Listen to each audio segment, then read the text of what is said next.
Hi there and welcome to Reef Keeping 101. My name is Dutch Reefer and I'm here to tell you about some basic stuff you need to know about having a reef tank. So one of the most common questions that I get asked by people is, what fish should I choose for my tank, and can you name a stock list of all the fish you have in your tank? Well, the last question is quite hard to answer since it's quite a long list and it changes now and then. But the first question is of course very obvious. So what kind of fish would you choose for a reef tank? Depending on the size of the reef tank, of course. Because if you have a very small reef tank, then of course you would need to pick fish that are smaller, that require less space because they move around a lot less. And the number of fish is also very important because they decide how much your water will be polluted. So if you have a lot of fish in a small tank, that means the fish will create the water to get dirty a lot quicker. So you might need to change your water a lot more, or you need some way to export the nutrients that your fish create in your reef tank. So that's why this video is here. I'm going to give you some pointers about how to choose the proper fish for your reef tank, also taking into account that you need some utility fish in your tank. So some fish will be there because you think they are really pretty, and some fish will be there because they are very convenient to have in your reef tank. For example, tanks are very good at eating algae, so those are very good fish to keep as a utility fish.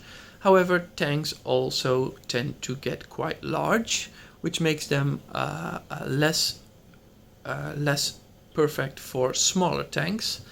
So you might need to take a look at either some smaller tang or another kind of fish or creature to keep your algae in check, which I will show you later on in the video, since we'll be covering both the big tank in this video with my fish and the smaller tank, the Nano Tank, which is in the living room, and also show you the fish that are in there and the reason why I chose them, and again give you some pointers on what to expect when you pick some fish, and maybe some anecdotes in between about these fish. Small disclaimer, this is the first time I'm filming a video in 4K 60 FPS, so I hope this works out well. Let's see how it goes during this video, and we might continue doing this for the future.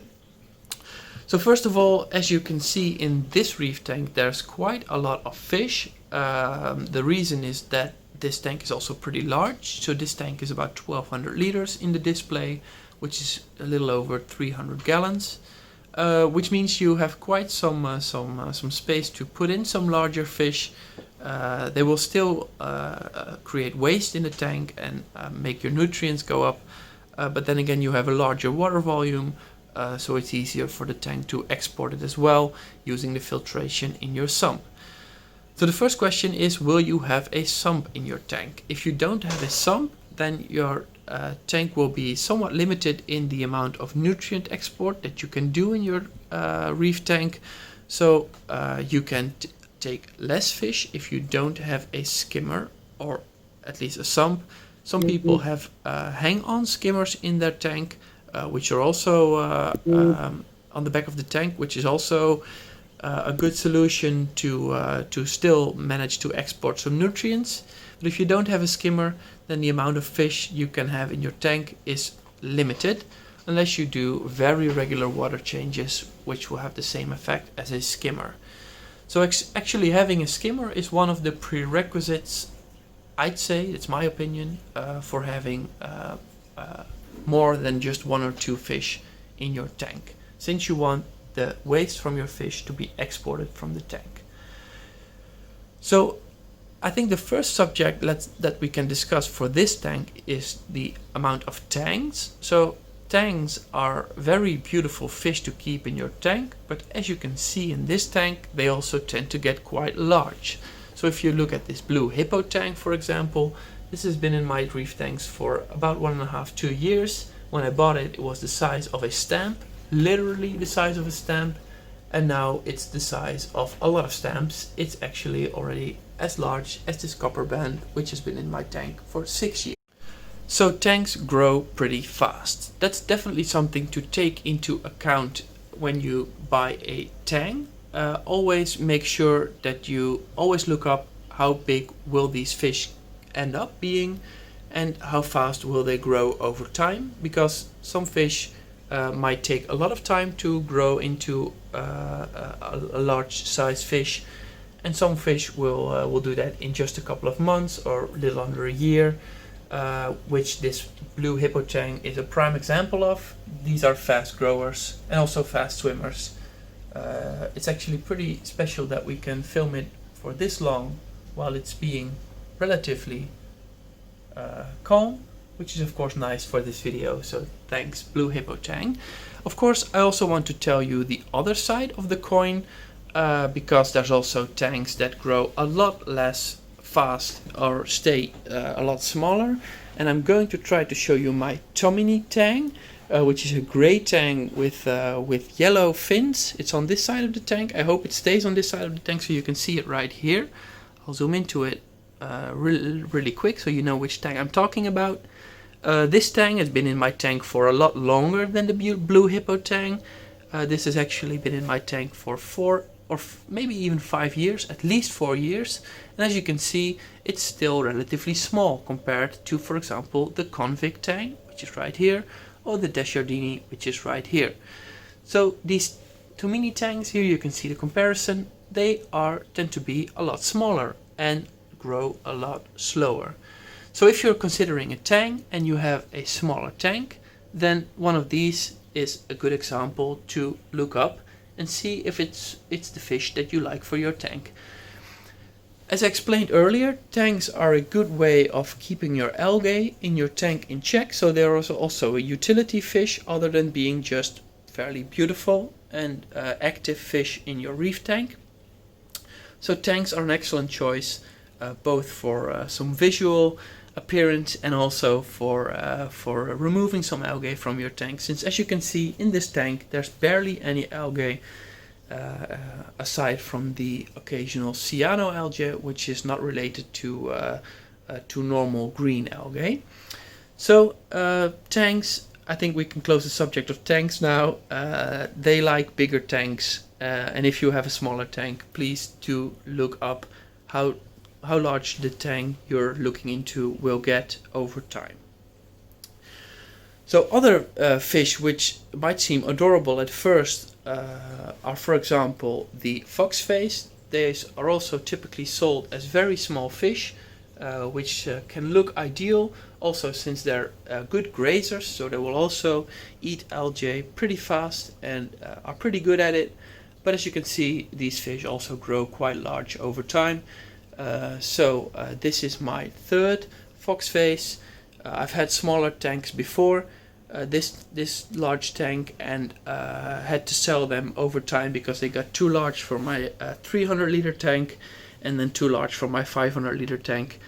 So that's yeah, with these fish they can, this one is now pretty big, but it can still grow quite a lot more, but for this tank that's fine. But if you have a smaller tank, let's say a 300 or 500 liter tank, then this fish will outgrow your tank over time.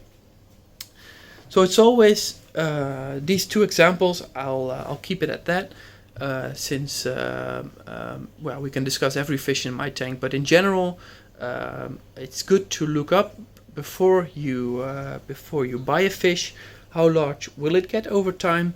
What are the expectations? And how much fish would you like in your tank? Because of course, if you're just keeping 1 or 2 fish, big fish in your tank, then it can be a very conscious decision to choose one of these larger fish, as long as you can assure for them that they have a nice living space still after a year, after 1.5 years, since this is something you need to plan ahead. So for this tank, there's quite a lot of fish. It's for me, it's balanced enough, so they will create a lot of waste, but I can also export a lot of waste. So yeah, it's up for you to decide. But these are some common pointers to keep in mind. And for the next part of the video, we'll move to the Nano Tank. So welcome back. This is the other half of the video, or actually the last 5 minutes approximately, where I will be discussing the fish in my Nano Tank. As you can see, this tank is a lot smaller than the 1200 liter tank that you've seen before. This is actually a 100 liter tank, of which there is 80 liters in the display, which is about 25 gallons. So it's a lot smaller, which also means that I will keep a lot less fish in this tank, and it's a lot. You need to really think about what fish would you like. Otherwise, you might have already bought 1 or 2 fish and then realize that the fish you wanted is just a little too much for your smaller tank. So the first 2 fish in this tank were these 2 clownfish that you can see right here. These were the first 2 additions that I really liked in this tank, since they stand out pretty nicely. I think a clownfish is one of the fish that are pretty easy to keep for both beginners, but also if you're a bit more experienced. They are still pretty nice fish. They come in a lot of different color variants. In my larger tank you saw a somewhat different clownfish with a little bit more black. These ones are very bright orange. And then there's 2 more fish in this tank, which is this small Codurni, which is actually still growing. It's a baby fish that came from a fellow reefer's tank who brought it here after he found it in his tank as a very small fish. And then there's 1 Friedmani goby in this tank, which is a lot harder to spot, but it's in the back right here. It might move to the other side. So let's see if we can get a quick shot of this fish. This is a very small goby. It's right there, but it's not really showing itself. Yeah, you can see it if you really look closely. It's right there, but it's pretty hard to because it's a bit shy in showing itself. You can see it moving around back there. These gobies, they move around a bit of the sand in your tank, so they will keep the sand moving for a bit. Other than that, they are very low maintenance and create very little amount of waste. So that was what I was going for in this tank. This tank needed to be low maintenance. I wanted to keep a lot of corals in this tank. So I'd like to keep the water values as stable as possible to keep these corals in an optimal shape. So I've chosen to only add a couple of fish which are low maintenance and create not a lot of waste.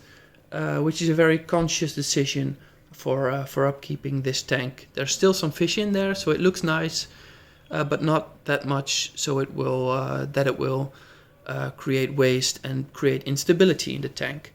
So that's something you need to consider for yourself. How large is my tank? How much waste do I want in my tank? And how much effort do I want to put in removing that waste? By, for example, adding a skimmer. There is a skimmer in this tank as well.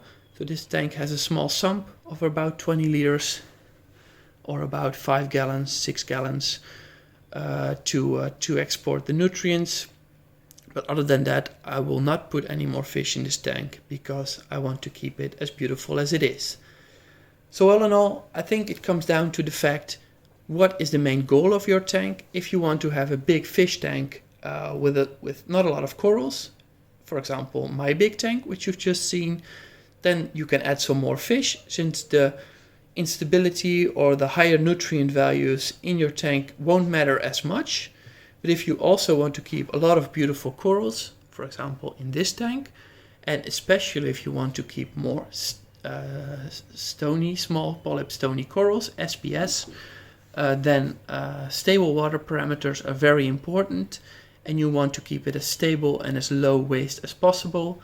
And then you need to really consider how much fish will you add, since every fish that you add will also add a bit of extra nutrients, which you will need to export in some way, shape or form. So basically, that's what I wanted to tell you about choosing the right fish for your reef tank. I hope this was a clear video. I hope you learned something today, or at least had some insight that you didn't have before. For now, I want to thank you for watching. I hope you have a nice week ahead of you, and stay safe out there. See you in the next one.